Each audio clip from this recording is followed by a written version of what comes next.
Bienvenue. Nous parlons ici de la partie immatérielle.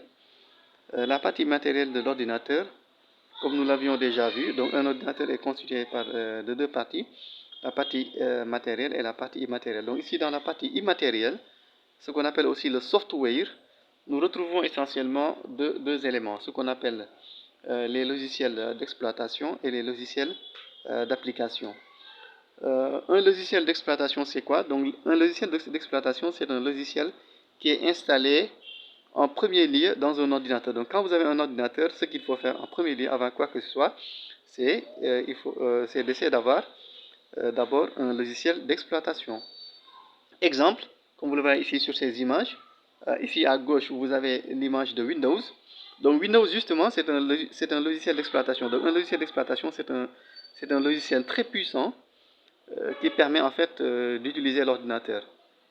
Donc, comme son nom l'indique, hein, donc on parle de logiciel d'exploitation. C'est un logiciel qui permet d'exploiter, d'utiliser plus facilement l'ordinateur. Bien sûr, le plus connu, comme vous le voyez ici sur cette image à gauche, donc c'est Windows. Donc Windows, c'est le logiciel d'exploitation le plus connu dans le monde. Dans presque la plupart des ordinateurs, vous allez retrouver Windows. Donc Windows, c'est un logiciel d'exploitation, donc un logiciel très puissant, hyper puissant, et aussi bien sûr qui facilite en fait l'utilisation de l'ordinateur. Donc quand vous avez un ordinateur avec un logiciel d'exploitation, donc c'est plus facile pour vous de travailler, d'utiliser l'ordinateur que s'il n'y en avait pas.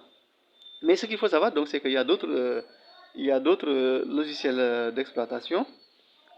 Exemple, vous avez ici au milieu, dans l'image que vous voyez ici au milieu, vous avez ce qu'on appelle le logiciel macOS. Donc, le logiciel macOS, c'est le logiciel d'exploitation qui est utilisé dans les ordinateurs fabriqués par Apple, ce qu'on appelle les Mac, hein, ou bien les Macintosh. Sinon aussi, donc, comme vous le voyez ici sur l'image à droite, vous avez Linux, donc les systèmes d'exploitation qui sont basés sur Linux. Donc Linux également, c'est un environnement donc, où on retrouve beaucoup de systèmes d'exploitation, n'est-ce pas, donc, qui permettent de faire fonctionner aussi des ordinateurs. Sinon aussi, dans la partie matérielle d'un ordinateur, nous retrouvons également ce qu'on appelle les logiciels d'application.